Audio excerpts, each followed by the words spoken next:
اللہ جل جلالہ نے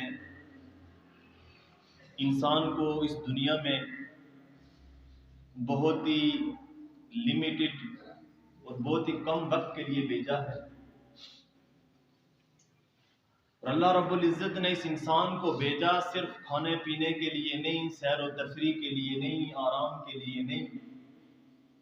بلکہ اس انسان کو بھیجنے کا ایک مقصد بھی بیان فرمایا، اور وہ مقصد تخلیق انسان کا کیا رکھا؟ فرمایا وما خلقت الجن والانس الا لیعبدون، میں نے جو انسانوں اور جنات کو پیدا کیا تو انسان اور جنات کی پیدائش کا مقصد اللہ کی اطاعت، اللہ کی عبادت، اللہ کے احکامات کے اوپر عمل کرنا، یہ ہے انسان کی تخلیق کا اصل مقصد۔ جب یہ انسان نیک اعمال کے ساتھ اپنی زندگی کو مزین کرتا ہے، زندگی کے اندر اچھے اعمال کرتا ہے، تو یہی انسان فرشتوں سے بھی آگے مقام لے جاتا ہے۔ سبحان اللہ۔ اور یہی انسان جب اپنی مرضی کے مطابق زندگی گزارتا ہے، اپنی خواہشات کے مطابق زندگی گزارتا ہے، شیطان اور نفس کے بہکاوے میں آ کر اللہ کی نافرمانی کرتا ہے، تو یہی انسان جو فرشتوں سے بھی آگے جانے والا، فرمایا اولئک کالانعام بل ہم اضل، یہ انسان صرف جانور نہیں بلکہ جانوروں سے بھی زیادہ بدترین بن جاتا ہے۔ کیوں؟ اس لیے کہ اپنے مقصد سے ہٹ گیا، اور جب تک یہ مسلمان اپنے مقصد پر قائم تھا، عروج بلندی اس کا مقدر تھی، اور جب یہ انسان اپنے مقصد سے ہٹا، یہ مسلمان نے اپنی نبی کی، اپنے اللہ کی زندگی، اللہ کے بتائے ہوئے طریقے والی زندگی کو چھوڑا، تو پھر یہ انسان، یہ مسلمان ہر جگہ پر پٹ رہا ہے، ہر اعتبار سے پریشان ہے، گھریلو اعتبار سے بھی پریشان ہے، ملکی اعتبار سے بھی پریشان ہے، معاشی اعتبار سے بھی پریشان ہے، معاشرتی اعتبار سے بھی پریشان ہے، کاروبار کے اعتبار سے بھی پریشان ہے۔ سب سے بڑی وجہ کہ یہ انسان اپنے مقصد سے ہٹ چکا ہے۔ ایک انسان ایک گھوڑا خریدتا ہے، نسلی قسم کا گھوڑا خریدتا ہے، اور مقصد اس کا یہ ہے کہ میں اس سے گھوڑ سواری کروں گا، اسے ریس کے لیے، دوڑ کے لیے میں دوسرے گھوڑوں کے ساتھ اس کو ریس کے لیے لاؤں گا۔ اب اس گھوڑے کے لیے وہ بڑے انتظامات کرتا ہے، اس کے لیے عالی شان استبل کا انتظام کرتا ہے، اس کے لیے نوکر چاکر کا انتظام کرتا ہے، اس کے لیے چارے کا انتظام کرتا ہے،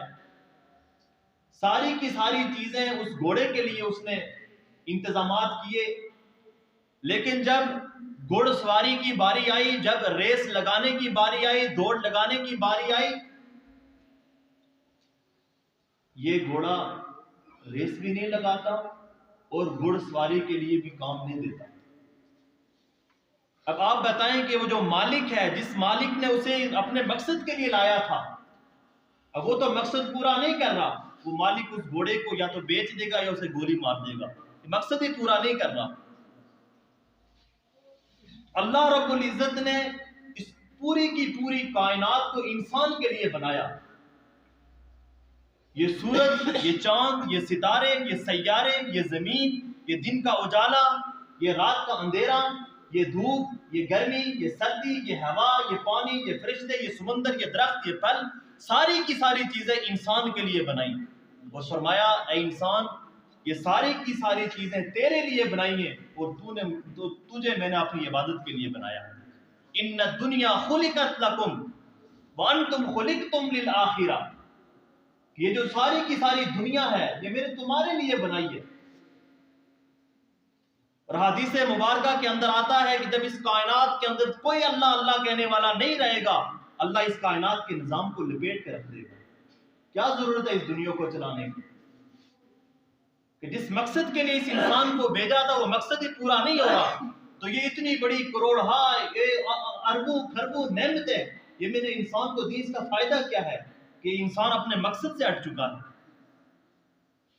تو معلوم ہوا کہ مالک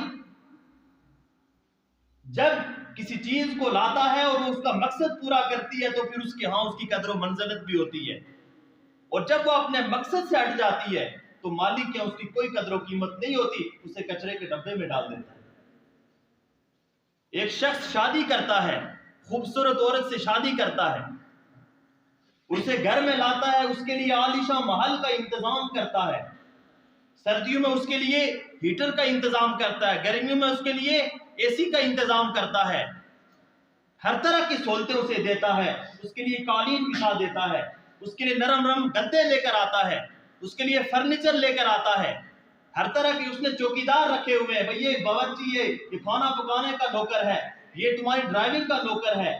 یہ جو ہے وہ تمہارے گھر کی صفائی کا نوکر ہے، ہر ایک کام کے لیے اس نے نوکر رکھا ہوا ہے۔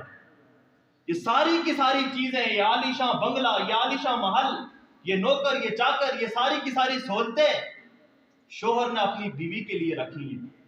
لیکن فرمایا وہ جو بیوی ہے وہ میرے لیے۔ اب یہ اتنی بڑی نعمتیں اس نے دی اپنی بیوی کے لیے، لیکن وہی بیوی شوہر کو چھوڑ کر کسی نوکر کے ساتھ ہلو آئے شروع کر دے، وہی بیوی اس شوہر کو چھوڑ کر وہ کسی دوسرے کے ساتھ آنکھ مٹکا شروع کر دے، وہی بیوی اس شوہر کو چھوڑ کر کسی دوسرے کے ساتھ تعلقات بنانا شروع کر دے۔ اب آپ بتائیں کہ ایک غیرت مند انسان کبھی برداشت نہیں کرے گا، طلاق دے دے گا، اور اگر زیادہ غیرت مند ہوا تو اسے گولی مار دے گا کہ یہ میں نے تمہارے لیے اتنی میں نے نعمتیں اور آسائشیں کی اور تم نے یہ اس کا صلہ دیا، یہ اس کا بدلہ دیا تم نے میرا۔ تو یہ کائنات ساری کی ساری نعمتیں یہ اللہ رب العزت نے انسان کے لیے بنائی ہیں، اور فرمایا یہ جو انسان ہے اس انسان کو میں نے اپنی عبادت کے لیے بنایا، اپنی عبادت